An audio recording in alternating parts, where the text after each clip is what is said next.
handbags, a status symbol, designer baby. Well, that's something else altogether. Dr. Thompson joining us this morning with the latest advancements in conception and selection. Good morning, Arizona. Modified humans could alter the genome of our entire species because their engineered traits will be passed on to their children and could spread over generations, slowly modifying the whole gene pool of humanity.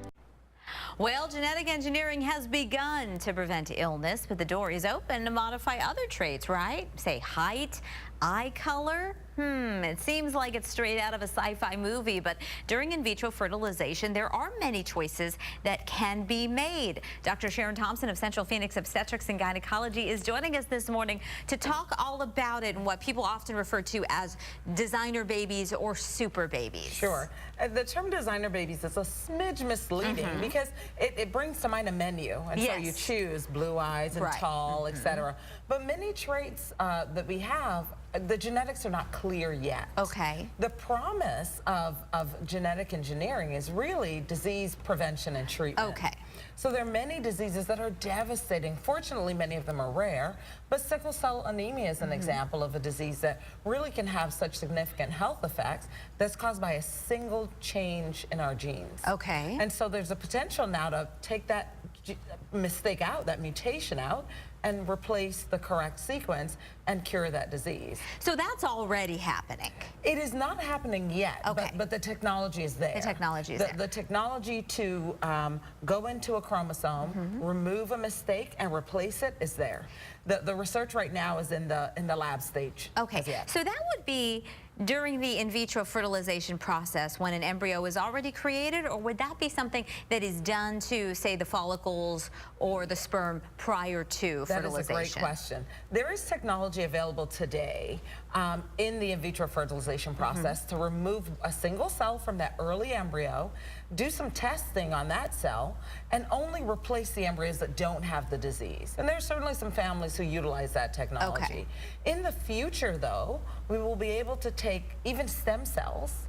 Let's say someone's affected by cystic fibrosis. You take a stem cell from that person, you remove the problem gene, replace it with the normal gene, and now give those stem cells back with the potential that those stem cells can populate the correct area of the body and cure the disease.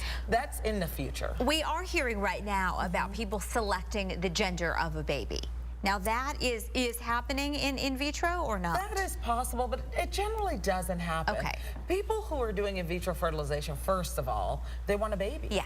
So most of those families are happy with any baby that they get, boy or girl. There are certainly some families who have genetic problems in the family that affect boys disproportionately or girls. And then that family might select for girls because they know that disease won't be present. Okay. So there's no sex selection in that, oh, I want a boy this time. Yeah. That is rarely done in the United States, if ever. So some of the positives would be eliminating the higher risk of certain diseases and illnesses that may be known to be part of a family.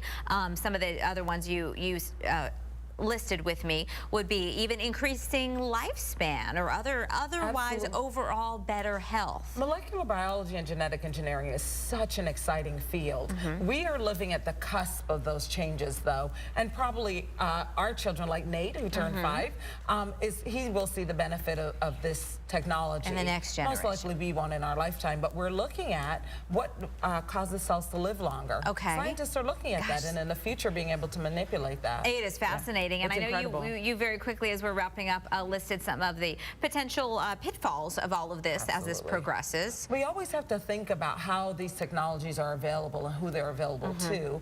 Unless we do something, you know, rich folks will get these benefits, and the rest of us will be, you know, left with whatever problems we're born with. You'll be able to buy your way into better health, longer lives. So as a society, we have to think about these sorts of issues. And imagine that some of these things would be abused in some form or another.